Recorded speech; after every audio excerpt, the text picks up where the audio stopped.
সুদানে সন্ত্রাসী হামলায় নিহত সেনাবাহিনীর সদস্যদের পরিচয় প্রকাশ করার পর থেকেই তাদের পরিবারে চলছে কান্নার রোল। নিহতদের মধ্যে দুজনের বাড়ি কুড়িগ্রাম, অন্য চারজন রাজবাড়ী, নাটোর, কিশোরগঞ্জ ও গাইবান্ধার বাসিন্দা। নিহত এসব সেনা সদস্যদের বাড়িসহ শোকের ছায়া নেমে এসেছে গোটা এলাকা জুড়ে। দ্রুত শহীদ সেনা সদস্যদের মরদেহ ফিরিয়ে আনার দাবি স্বজনদের। প্রতিনিধিদের তথ্যচিত্রে সুলাইমান কবিরের রিপোর্ট। সুদানের আবেই অঞ্চলে জাতিসংঘ শান্তিরক্ষা মিশনে হঠাৎ সন্ত্রাসী হামলায় প্রাণ হারান বাংলাদেশ সেনাবাহিনীর ৬ সদস্য।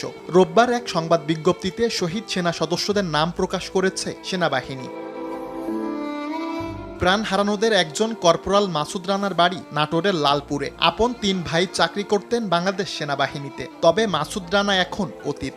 মাত্র ৩৮ দিন আগে শান্তিরক্ষী হিসেবে আবেই অঞ্চলে যোগ দিয়েছিলেন তিনি। স্বজনদের কাছে মৃত্যুর খবর পৌঁছানোর পর থেকেই তার বাড়িতে চলছে শোকের মাতম।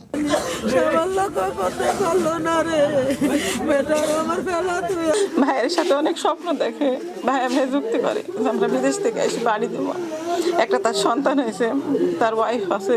শহীদ লন্ড্রি কর্মচারী মোহাম্মদ সবুজ মিয়ার বাড়ি গাইবান্ধার পলাশবাড়ি উপজেলার ভগবানপুর গ্রামে। ২০১০ সালে সেনাবাহিনীতে যোগদান করা সবুজ আবেই অঞ্চলে শান্তিরক্ষা মিশনে যোগ দেন গত ৭ নভেম্বর। প্রিয় সন্তানের মৃত্যুর খবরে বৃদ্ধ মার এমন আর্তনাদ।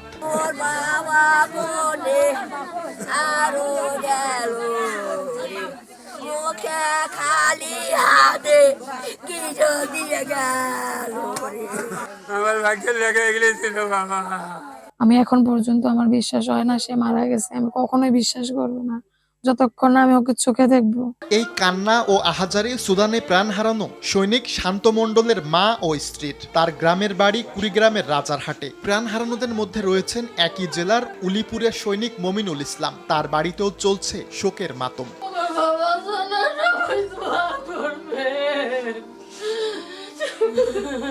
বউয়ের বাচ্চা পেটে ৫ মাস গর্ভে সন্তান, কিন্তু সে তো এখন মারা গেছে।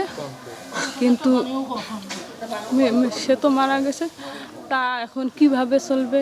দেশের শান্তি ও মর্যাদা রক্ষায় জাতিসংঘ মিশনে গিয়ে শহীদ হওয়া সেনা সদস্যদের আত্মত্যাগ বিশ্বব্যাপী চিরস্মরণীয় হয়ে থাকবে, এমনটাই প্রত্যাশা স্বজনদের। সুলাইমান কবির, RTV।